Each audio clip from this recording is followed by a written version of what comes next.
En sus últimas palabras, el famoso infiel francés Voltaire le dijo a su doctor: te daré la mitad de lo que valgo si me das 6 meses de vida.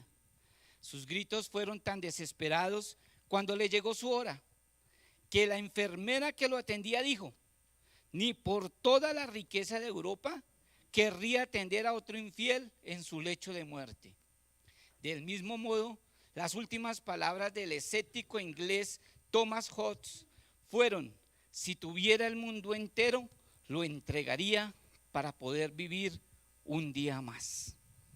Vamos a hablar en esta mañana sobre mayordomía y vamos a tomar 2 puntos esenciales que tienen que ver con la administración del tiempo y la administración de las finanzas.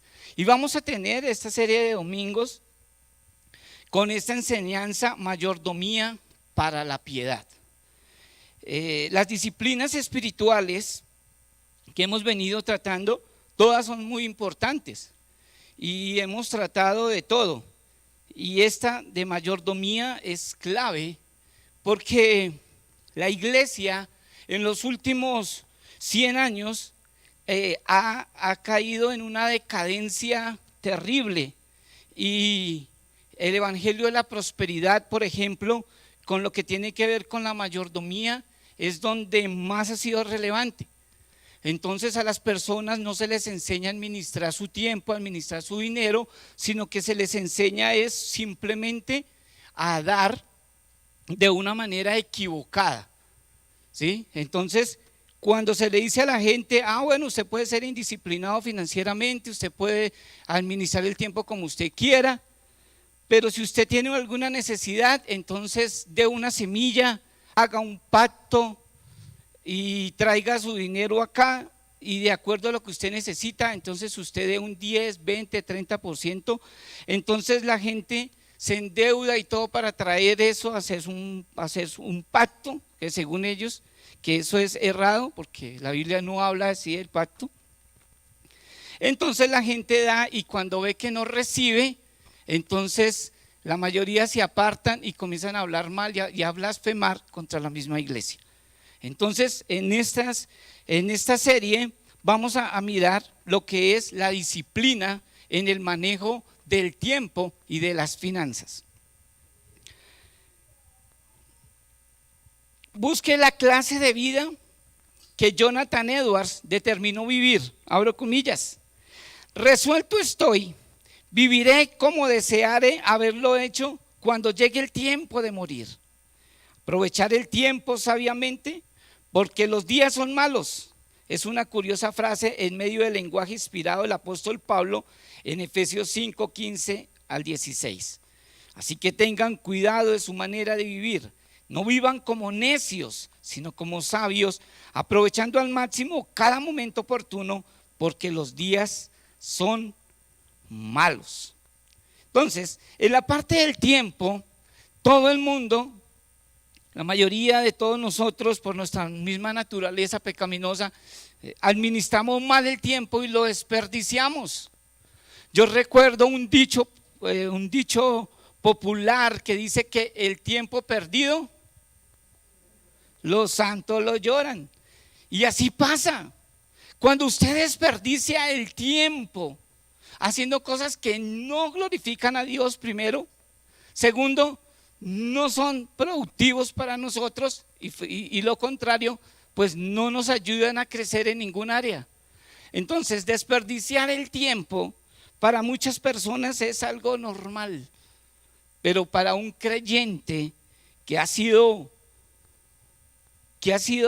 redimido de su humana pasada manera de vivir, valga la redundancia, no es lo mejor, o sea, no es sabio. Entonces tenemos que aprovechar el tiempo. Yo veo estos hombres como Voltaire, como Thomas Hobbes, que cuando ya estaban en el lecho de muerte anhelaron aprovechar 6 meses de vida, un día al menos, porque cuando uno está joven, uno cree que toda la vida va a estar joven y bello, y el tiempo pasa. y se nos va la vida. Yo recuerdo una canción en diciembre no me acuerdo cómo era que se llamaban esas canciones de Sembrina, que decía que el tiempo pasa y se nos va la vida. Y es verdad, el tiempo pasa.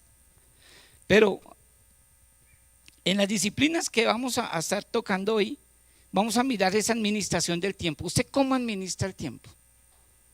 El apóstol Pablo le habla a los Efesios en el capítulo 5, que le estaba leyendo ahorita del verso 15 al 16, y dice que en esta versión de la Nueva Versión Internacional dice: así que tengan cuidado de su manera de vivir. No vivan como necios, sino como sabios, aprovechando al máximo cada momento oportuno, porque los días son malos. Pablo pudo haber exhortado a los cristianos en Éfeso a sacar el máximo provecho de su tiempo, porque él y los efesios estaban sufriendo persecución y oposición. En Hechos capítulo 19, del verso 23 y el capítulo 20, del verso 1, vemos ahí que Pablo y la iglesia en Éfeso estaba pasando persecución y ya estaban, mejor dicho, amenazados a muerte. Entonces esto sirvió para que, de todos modos, nosotros también debemos aprovechar cada momento de manera sabia, porque los días son malos aún hoy. Entonces tenemos que aprovechar el tiempo. Aproveche el tiempo. Hace 15 días estuvimos hablando sobre evangelismo. Aproveche el tiempo para compartir el evangelio a su familia, a sus amigos, a sus conocidos, a sus allegados. Aprovechar el tiempo haciendo cosas que a Dios le agradan, haciendo cosas que a Dios le glorifican. ¿Cuánto tiempo nosotros pasamos viendo series en Netflix? Lo digo por mí. Tiempo que pasamos mirando eso. Y en la iglesia se pasa un minuto y la gente se desespera. Se pasó un minuto, entonces se desesperan. Pero cuando estamos viendo una serie en Netflix, a veces todo el día viéndola. O una película, todo el día viéndola. Por ejemplo, si vemos Avatar, dura 3 horas. Perdón, que yo soy pecador. Vemos. Entonces, vamos a mirar rápidamente en Lucas capítulo 19, verso 22 al 25, una historia. ¿Sí? La Biblia relata la angustia por la vida desperdiciada en la historia del hombre rico que fue al Hades y el pobre mendigo Lázaro, quien fue a estar con Abraham. Y esta historia, que no es una parábola, sino es una enseñanza que Jesús da, vemos ahí el rico comiendo de todo, manjares, y lo que caía de la mesa estaba el pobre mendigo Lázaro tomando de las migajas. Y toda la vida que desperdició este hombre rico. Jesús contó cómo el hombre rico, atormentado, alzó sus ojos y vio a Lázaro de lejos, viviendo en regocijo junto a Abraham. El hombre rico le pidió a Abraham que enviara a Lázaro con agua, pero pues Abraham respondió: hijo, recuerda que tuviste todo lo que quisiste durante tu vida y Lázaro no tuvo nada. Ahora él está aquí recibiendo consuelo y tú estás en angustia.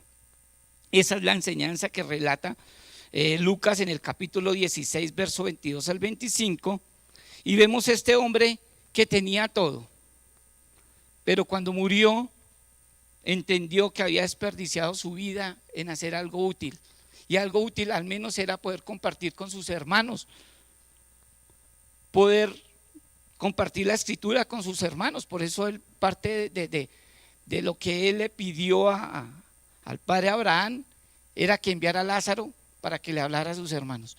Entonces, en este tiempo la gente se está muriendo sin el Señor, y cuando ya está enfermo anhelan estar sanos y vivir un tiempito más.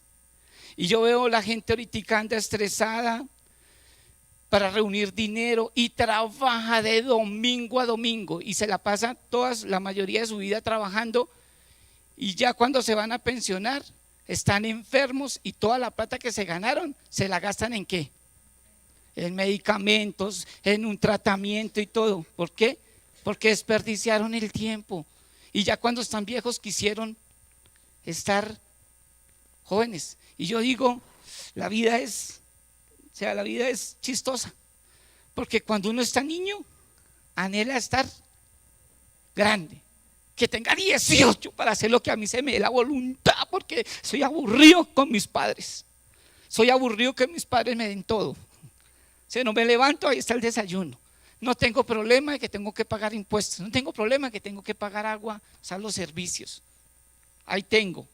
Y si el papá no me da, es un derecho que usted tiene que darme. O sea, ahorita a los jóvenes se les están enseñando en las universidades los derechos. Usted tiene derechos, pero nunca se le está enseñando los deberes. Ese es el problema.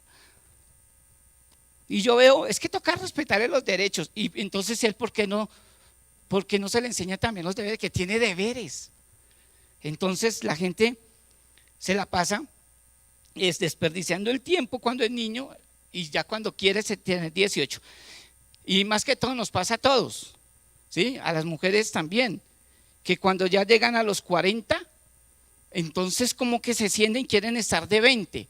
Entonces ya uno de 50 quiere vestirse como uno de 15. Sino hombre y mujer, eso es de todo. Entonces ya las mujeres ya les dicen las babies, la cuchi Barbie. Entonces ya quieren estar de 20. Si o no, se meten unas fajas pero impresionantes y ya no pueden ni respirar y lo saludan a uno, ¿cómo está, hermano? Y así todo el tiempo. Y llegan a la casa, quitan eso, y o sea, quieren ser jóvenes, o sea, que el tiempo pasa, ¿sí o no? Y tenemos síndrome, la gente no quiere envejecerse, no quiere envejecerse. Entonces no aprovechamos el tiempo y vamos a tener problemas. Entonces, en esta disciplina de administrar el tiempo, administre su tiempo. Si usted administra su tiempo, le queda tiempo para estar en la iglesia antes de las 8. La mayoría de la iglesia, pues mira, llegan a las 9, porque están con la hora Venezuela, ¿sí o no? Hora Venezuela. Toca decirle que es en la hora colombiana. Entonces, porque se levantan tarde, es que ayer me acosté tarde, entonces toca administrar el tiempo, ¿no es cierto? Entonces, y ya sé que en la iglesia es todo el día, porque el día del Señor es todo el día. Nosotros acá, pues que se es flexible, se piensa en la gente, entonces seamos flexibles, que sea hasta las 10:30, hasta las 11. Pero es el día del Señor, y el día del Señor es todo el día. ¿Sí? Una iglesia tiene todo el día. Pero bueno, acá somos flexibles, entonces a las 11. Pero la gente ya está desesperada, se pasó un minuto y desesperados. ¿Sí, no? Bueno. Entonces, inicialmente, lo que vemos acá en las disciplinas espirituales, la mayordomía, nos habla de administrar el tiempo. Pero algo también que tenemos que administrar son las finanzas. Y esto es excelente. La Biblia relaciona no solamente el provecho del tiempo con nuestra condición espiritual, sino también nuestro uso del dinero. El uso disciplinado del dinero requiere que lo administremos de manera que nuestras necesidades y las de nuestra familia estén cubiertas. ¿Por qué considera Dios un uso bíblico del dinero y de los recursos una parte crucial de nuestro crecimiento en la piedad? Por un lado, es una cuestión de pura obediencia. Unas porciones sorprendentemente grandes de las Escrituras hablan acerca del uso de la riqueza y las posesiones. Entonces, vamos a mirar por qué la Biblia habla tanto sobre el dinero.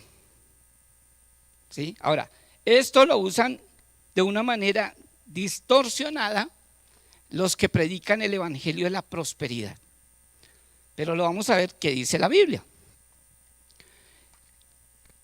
La Biblia tiene unos 2.350 versos aproximadamente que hacen referencia directa o indirecta al dinero y las posesiones materiales.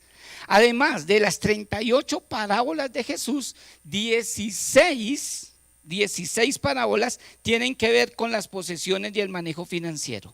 De hecho, en el Nuevo Testamento se estima que un 10% de sus versos hacen referencia a este tema de los tesoros terrenales. ¿Por qué cree que la Biblia habla tanto del dinero? Vamos a mirar unos motivos. Podría ser o no podría ser. Bueno, esto fue lo que yo investigué concienzudamente. Mentira. El dinero puede tener un potencial efecto perverso sobre nosotros.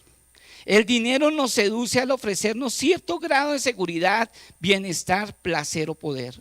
Sabemos que todos estos ofrecimientos son frágiles y temporales, pero no por ello dejan de ser atractivos. Su poder seductor radica en que todas estas cosas que el dinero nos ofrece son aquí y ahora. El dinero es un peligro, hermano, pero se necesita. O sea, es un peligro el dinero. Y dice la misma escritura que el amor al dinero es la raíz de todos los males. Entonces el dinero es un peligro si usted lo administra mal. Y fuera de eso de que usted ya se obsesiona. Entonces, parte de los motivos por qué la Biblia habla tanto del dinero es por esa razón. Otra razón, otra posible razón por la que Dios habla tanto sobre las posesiones materiales en su palabra es que el manejo de estas revela el estado de nuestros corazones. Así como Jesús dijo que nuestras bocas hablan de lo que abunda en el corazón, Mateo 12:34, de igual forma podemos percatarnos de muchas cosas del carácter de alguien al ver cómo maneja sus finanzas. O sea, el problema no es tanto si tengo o no tengo, sino el problema es del corazón. Entonces vamos a mirar si tu manejo del dinero refleja, o sea, el manejo del dinero refleja quién eres. O sea, depende cómo nosotros manejemos el dinero, reflejamos quiénes somos. Y vamos a mirar 3 ejemplos que nos narra la Biblia. Pongan mucha atención. Entonces, el manejo del dinero refleja quiénes somos. Y 3 ejemplos. Vamos a mirar el primer ejemplo, lo vemos con Zaqueo. Capítulo 19 de Lucas, del verso 1 al 10, narra la historia de Zaqueo. Usted sabe quién era Zaqueo, ¿sí o no? Zaqueo era un hombre bajito, medía medio metro con butaco. El hombre se hace allá encima de un árbol sicomoro, pero el hombre trabajaba en la DIAN, más o menos, para que usted lleve, más o menos sepa quién es. El hombre trabajaba en la DIAN, cobraba los impuestos y a veces cobraba de más y estaba pendiente. Entonces se hizo coger como fastidio de la gente. Este era Zaqueo. Según Jesús, Zaqueo se convirtió al evangelio, lo que implica que se arrepintió de sus pecados y aceptó a Jesús como el Mesías prometido. A partir de ese momento, este hombre se consideró un discípulo de Jesús. Luego de esto, ¿qué hizo Zaqueo?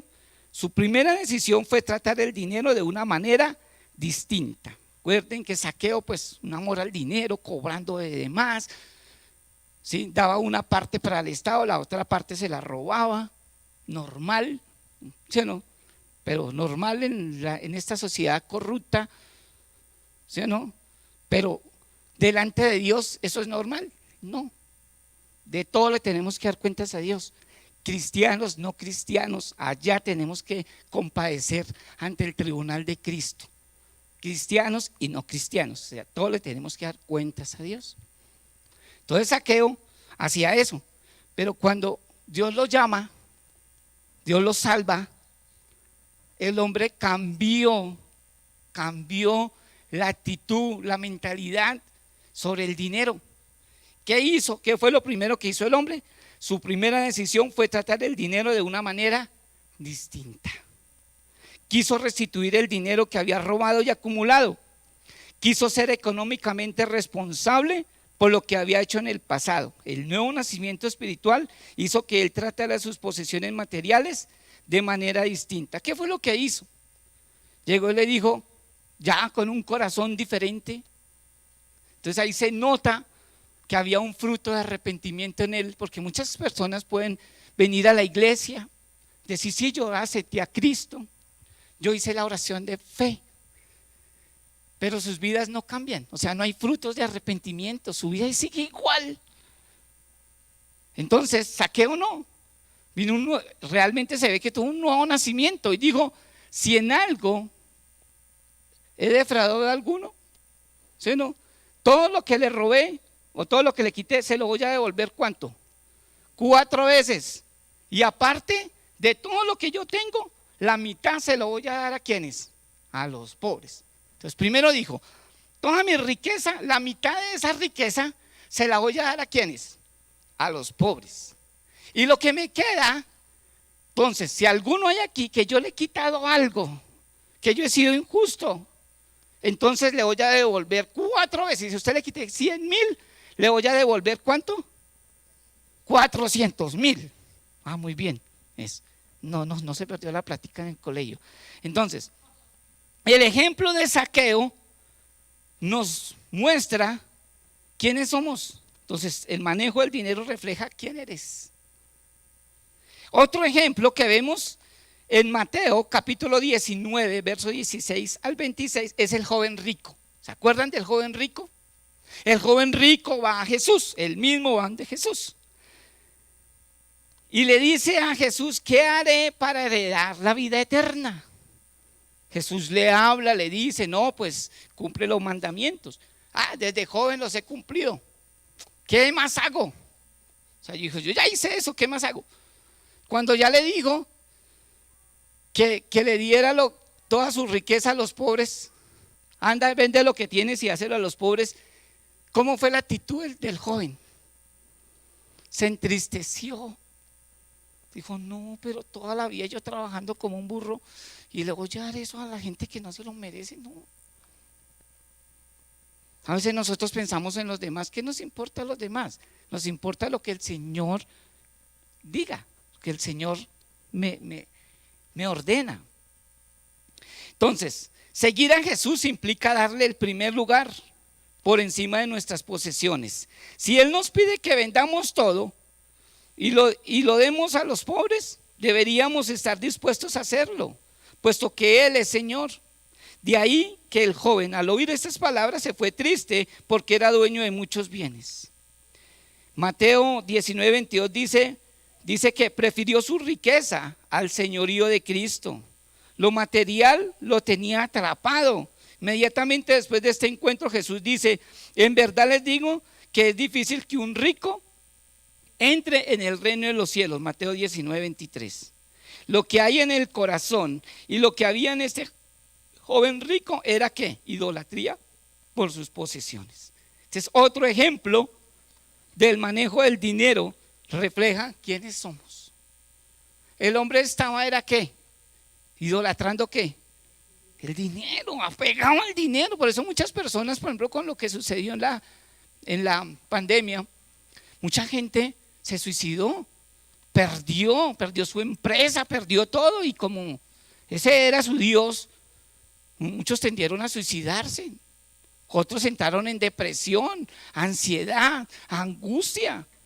Todas siguen enfermos. Y de acuerdo a aquellos estudiosos, psicólogos, dicen que los efectos de la pandemia hasta ahora van a traer las consecuencias. Si no es este año 2023, va hasta el 2024. ¿Sí se así los estudiosos? Entonces, los efectos de la pandemia se están viendo ahora. Ahora, miremoslo también económicamente, los efectos de la pandemia. Y ahorita vamos a mirar las deudas.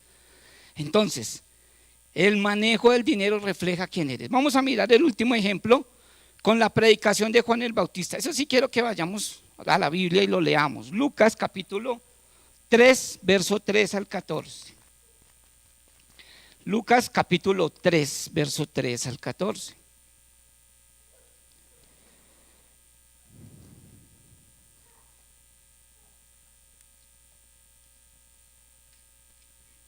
Ay, muchas gracias.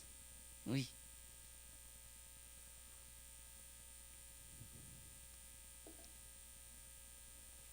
Amén. Entonces, Lucas capítulo 3, verso 3 al 14. Quiero que lo leamos. Y él fue, verso 3, y él fue por toda la región contigua al Jordán, predicando el bautismo y el arrepentimiento para perdón de pecados, como está escrito en el libro de las palabras del profeta Isaías, que dice: voz del que clama en el desierto, prepara el camino del Señor, enderezad sus sendas, todo valle se rellenará y se bajará todo monte y collado. Los caminos torcidos serán enderezados y los caminos ásperos allanados, y verá toda carne la salvación de Dios. Y decía a las multitudes que salían para ser bautizadas por él: oh generación de víboras, ¿quién os enseñó a huir de la ira venidera? Haced pues frutos dignos de arrepentimiento, y no comencéis a decir dentro de vosotros mismos: tenemos a Abraham por padre, porque os digo que Dios puede levantar hijos a Abraham aún de estas piedras. Y ya también el hacha está puesta a la raíz de los árboles, por tanto todo árbol que no da buen fruto se corta y se echa en el fuego. Y la gente le preguntaba diciendo: ¿qué haremos? Y respondiendo les dijo: el que tiene 2 túnicas, dé al que no tiene, y el que tiene que comer, haga lo mismo. Vinieron también unos publicanos para ser bautizados y le dijeron: maestro, ¿qué haremos? Él les dijo: no exijáis más de lo que os está ordenado. También le preguntaron unos soldados diciendo: ¿y nosotros qué haremos? Y les dijo: no hagáis extorsión a nadie, ni calumniéis, y contentaos con vuestro salario. La predicación de Juan el Bautista sorprende ver que los frutos dignos de arrepentimiento a los que se refiere Juan el Bautista en esta ocasión tenían que ver con la forma en la que ellos manejaban sus posesiones y cómo se sentían con respecto a ellas. Llamó a las personas a la generosidad, los mandó a dejar la avaricia y la corrupción y les habló del contentamiento. Una vez más vemos que la forma en que se maneja lo material es una indicación del estado del corazón. Entonces, como nosotros manejamos el dinero, también es una cuestión del corazón. No es si yo tengo mucho, si yo tengo poquito. Mucha gente dice: si yo tuviera mucho, yo haría para comprar esa casa de redención, de Comunidad Cristiana Redención. Y yo sé que muchos tienen esa mentalidad: no, si yo me ganara el baloto, yo lo primero le haría al pastor Edgar y a Humberto, le haría para que compráramos esa casa. Entonces yo le pregunto: ¿y qué vas a hacer con los 100,000 que tienes en el bolsillo? ¿Cierto? Pues como no tengo millones no doy, y si tengo poquito, pues délo poquito de eso que tiene. Con grano en grano llena la gallina el buche, dice un dicho popular. Entonces estamos esperando ser millonarios para dar.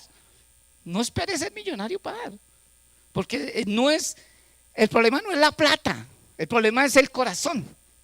Ese es el problema. Entonces, ¿cómo saber si amas el dinero? Entonces, ¿cómo vamos a saber si amamos el dinero?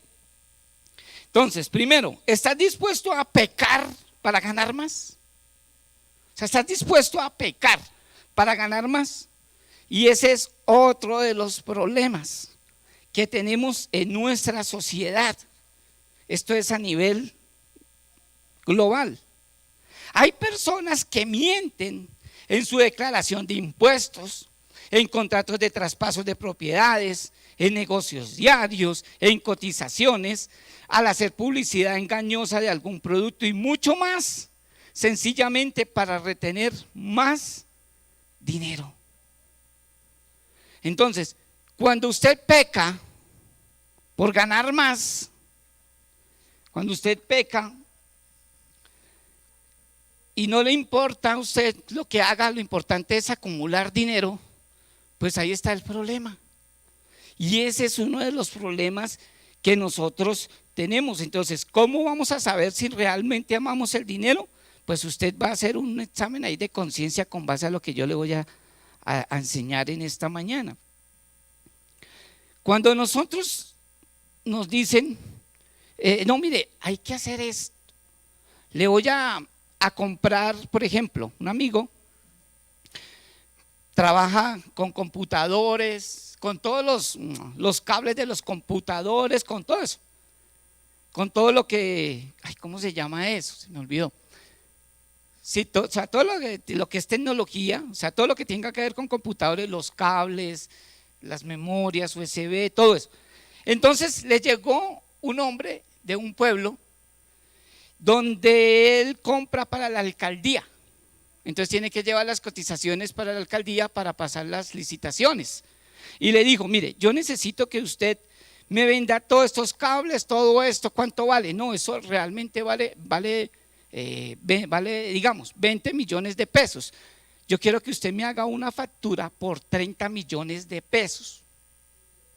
Hágame la factura por 30 millones y entonces pasar la licitación por 30 millones. Usted se va a ganar ahí, yo le voy a dar 5 de más.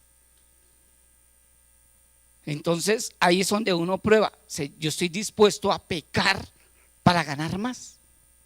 Ahí tiene que tomar usted una decisión. El colegio de mis hijos, y eso también ayuda a la iglesia. Es como cuando en la política usted llega y apoya a un candidato de la iglesia para que le pongan las tejas. Y ese candidato es bien ateo, corrupto, pero en las épocas de elecciones todos se convierten a Cristo. Y es donde usted tiene que sus principios y usted está dispuesto a pecar para ganar más. Y eso es en todas las áreas. ¿Usted está dispuesto a irse para Estados Unidos con cuántos gramos en el estómago para ganar más? ¿Está dispuesto a hacer eso? ¿Está dispuesto usted a vender su cuerpo en videos de OnlyFans? Y esto uno dice, uy, ¿cómo así? Pero muchas niñas de la iglesia lo están haciendo. ¿Está dispuesto usted a trabajar como influencer en las redes sociales hablando barbaridades y un poco de cosas que no agradan a Dios por ganar más? Pero hermano, usted está predicándose a la iglesia, por eso. Porque a veces en la iglesia no se enseña eso, porque pues a veces se vuelven tabús, pero la iglesia está permeada por el mundo toda la vida. Entonces, ¿usted está dispuesto a hacer eso? Ahora, ¿cómo está tu nivel de contentamiento? Eso fue unas enseñanzas que se dieron en diciembre. El nivel de contentamiento es un buen indicio del amor al dinero. Si nos encontramos siempre deseando más cosas, sea porque queremos cosas nuevas o mejores o más llamativas, puede ser que tengamos un corazón descontento. Si en ocasiones sentimos el deseo de tener lo que otros tienen y experimentamos alguna inclinación a la queja en nuestro corazón o irritabilidad por lo que no tenemos, puede ser que el descontento esté presente en nosotros. Toda la vida vivimos descontentos. Anhelamos lo que otros tienen, no disfrutamos lo que tenemos. No, es que yo quiero esa moto. Bueno, le hablo porque pues yo estoy en el mundo de las motos. Es que yo quiero esa moto y no disfruta la que tiene. Disfrute la que tiene, lávela, póngala bonita. Pero usted ya quiere, añora otra y ni siquiera disfruta la que tiene. Vive descontento a toda hora. Uno los ve, ¿qué hubo, hermano? ¿Cómo ha estado? Yo así todo le digo, ¿cómo vas? ¿Todo bien? Ahí más o menos. Pero hermanos, me es creyente. Sí, ¿qué tiene que ver? Por eso usted está vivo, respira, gloria a Dios. Excelente, hermano. La vida nunca, Jesús nos prometió que íbamos a estar todo color de rosa. Jesús nos dijo, en el mundo tendréis que aflicción, pero frescos, porque yo ya vencí el mundo. Desde que tengamos, el apóstol Pablo es el que nos enseña y lo vamos a ver más adelante, el contentamiento, abrigo y sustento y abrigo. ¿Para qué más? Gloria a Dios, puedo respirar. ¿Cuántas personas que se levantaron y no pudieron abrir los ojos? Tenía muchas lagañas. Se despertaron y no pudieron respirar. Allá están entubados. Usted está vivo, vino a la iglesia. Gloria a Dios. Chévere. No, hermano, es que estoy como acongojado, hermano. ¿Pero por qué, hermano? No, es que esta semana yo me quería comprar unos tenis y no me alcanzó la plata. Pero los que tienen están rotos. No, hermano, ya estoy cansado con ellos. Entonces, y viven por eso. Dije, no, hermano, Disfrute lo que tiene. ¿Cómo maneja los extremos económicos? En Proverbios capítulo 30, versos 7 al 9 leemos: 2 cosas te he pedido, no me las niegues antes que muera. Aleja de mí la mentira y las palabras engañosas. No me des pobreza ni riqueza. Dame a comer mi porción de pan, no sea que me sacie y te niegue y diga: ¿quién es el Señor? O que sea menesteroso y robe y profane el nombre de mi Dios. ¿Cómo maneja los extremos económicos? Si usted tiene mucho, acá dice el proverbista, si usted tiene mucho, malo. Y si tiene poquito, malo. Entonces el que dice, manténme del bien que necesario, mantener un equilibrio. Entonces hay mucha gente que es tan pobre, que lo único que tienen es plata. Y mantienen estresados con la plata, que los negocios, que esto y lo otro, y nunca disfrutan nada con su familia. Y es parte del tiempo. Un niño se consigue plata de los ahorros y ahorre hasta que completó una parte y fue y le dijo al papá: papá, ¿cuánto vale la hora? Una hora de su trabajo, ¿cuánto vale? ¿Y para qué me pregunta eso? Ya está como su mamá preguntando cuánto gana. Yo le digo: sí, dígame papá, ¿cuánto vale? No, pues una hora mía vale 100,000. 100,000 pues vale una hora. Sí. Papi, pues tengo como 99,000, ¿me lo recibe? Quiero que me venda una hora de su tiempo. Entonces, la gente no maneja los extremos económicos. Entonces, ¿cómo los maneja usted? Dice ya el extremo. Ese es un problema. Ahora, ¿te gusta ostentar lo que tienes? Mire, vivimos aquí esclavizados también del tiempo. ¿Te gusta ostentar lo que tienes? Cuando te va bien económicamente, ¿tienes la tentación de mostrar a otros tu éxito? Las redes sociales nos han facilitado caer en este pecado de ostentar lo que tenemos y mostrar la buena vida que estamos disfrutando.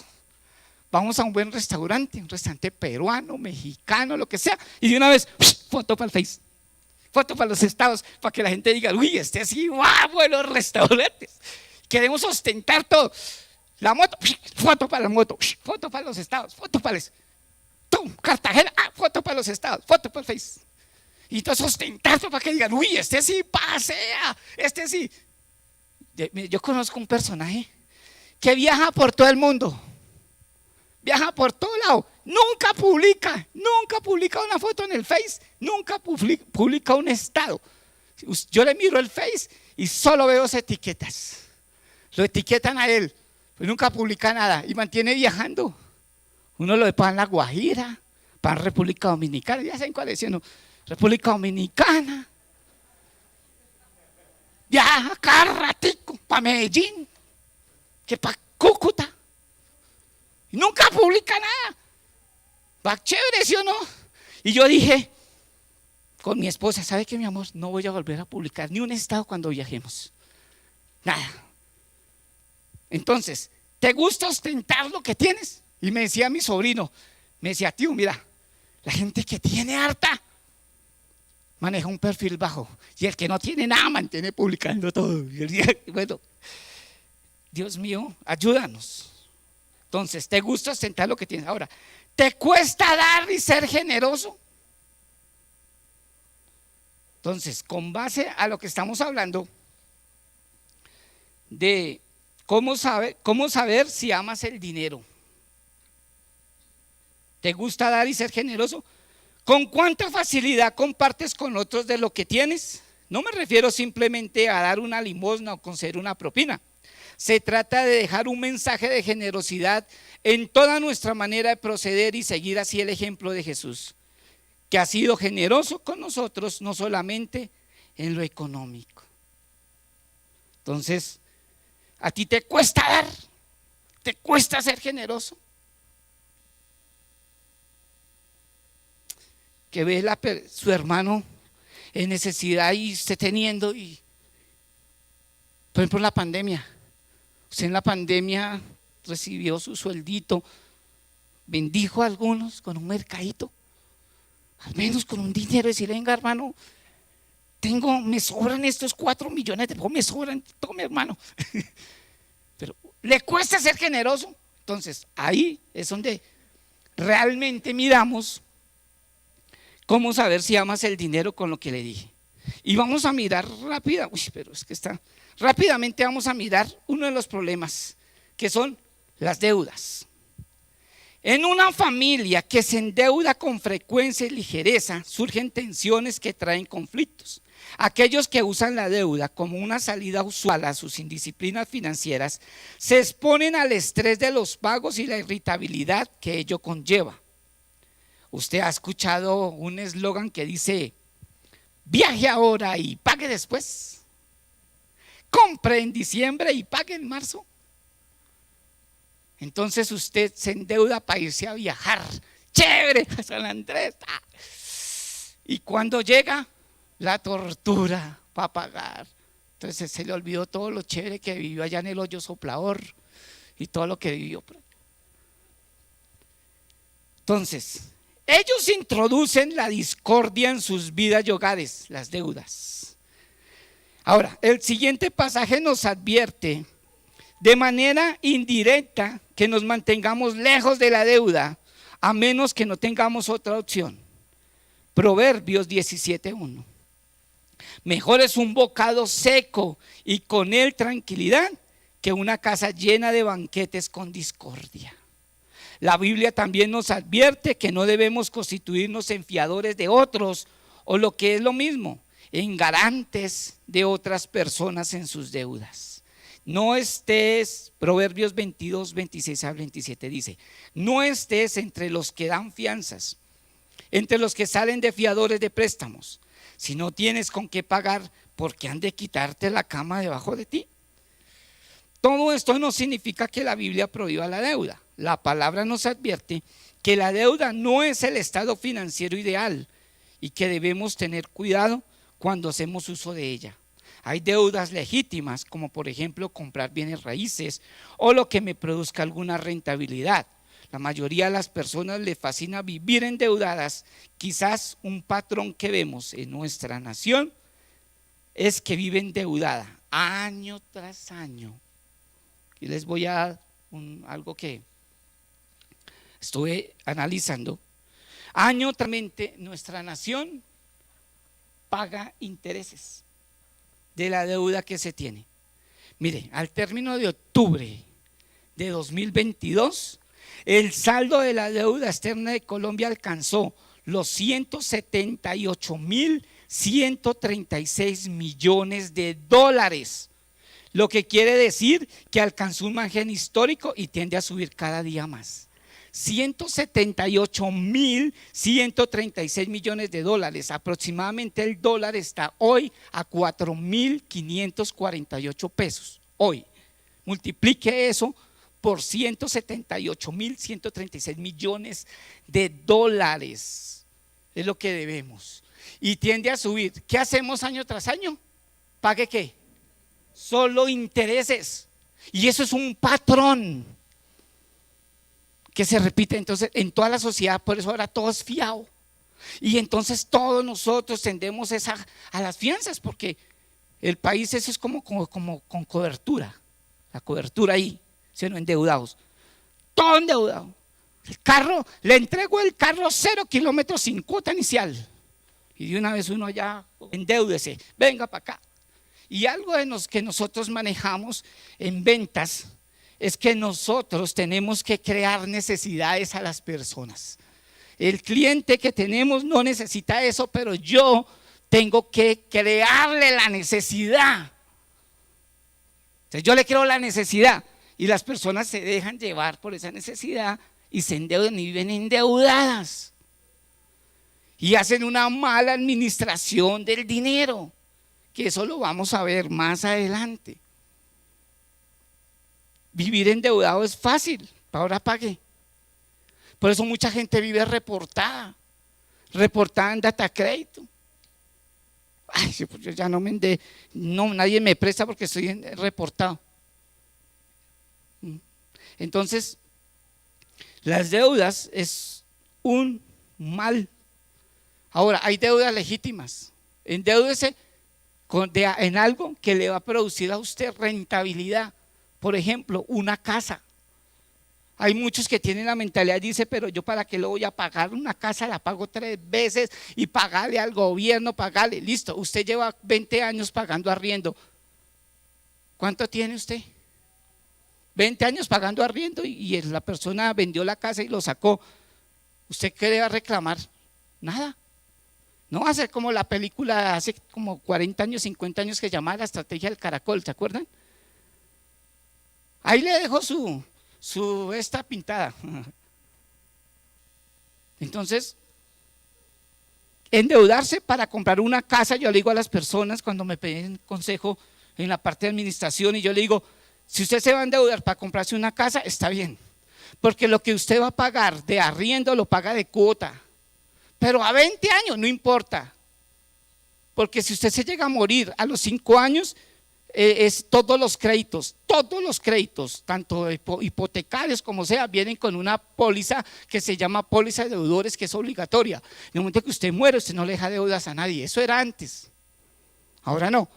Usted muere, usted no le deja deudas a nadie porque la deuda queda cancelada, aún lo que usted ha dado se lo tienen que devolver a los beneficiarios, porque la póliza es 100%.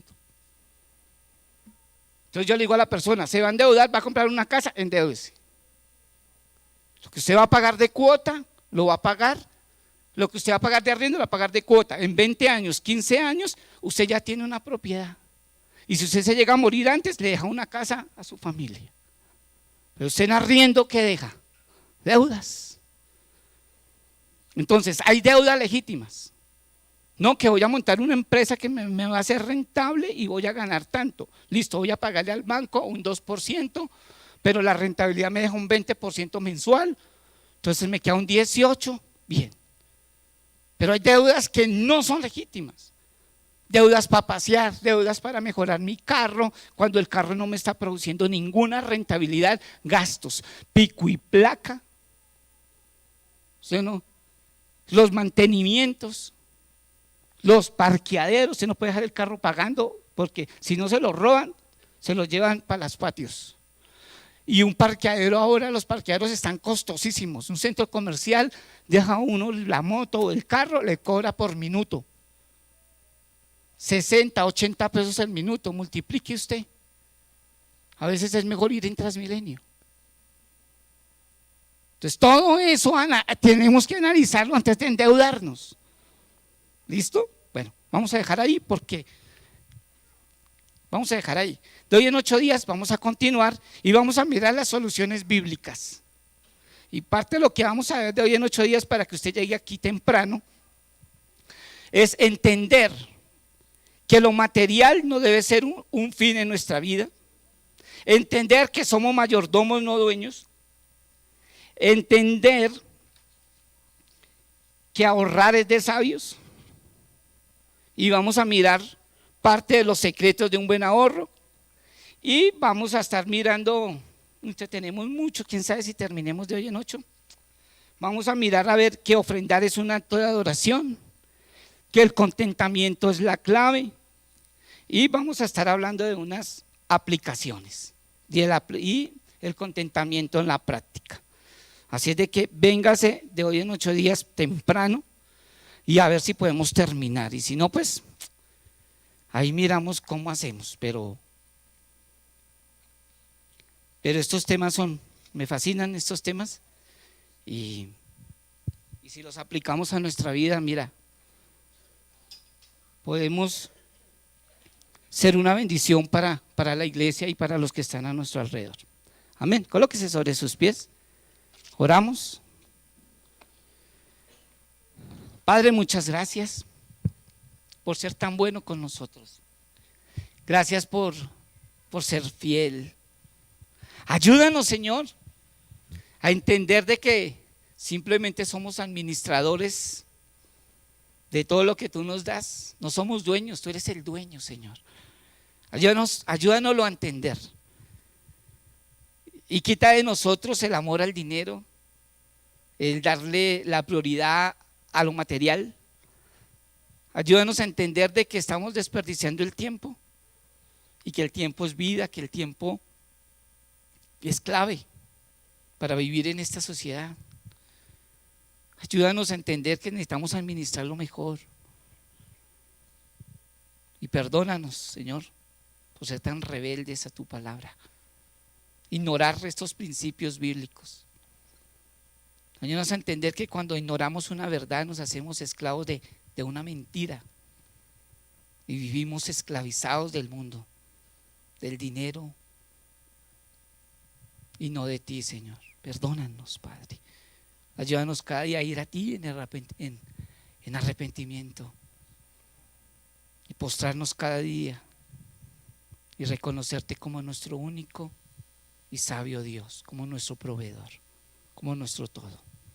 En el nombre de Jesús, muchas gracias. Amén. Dios les bendiga.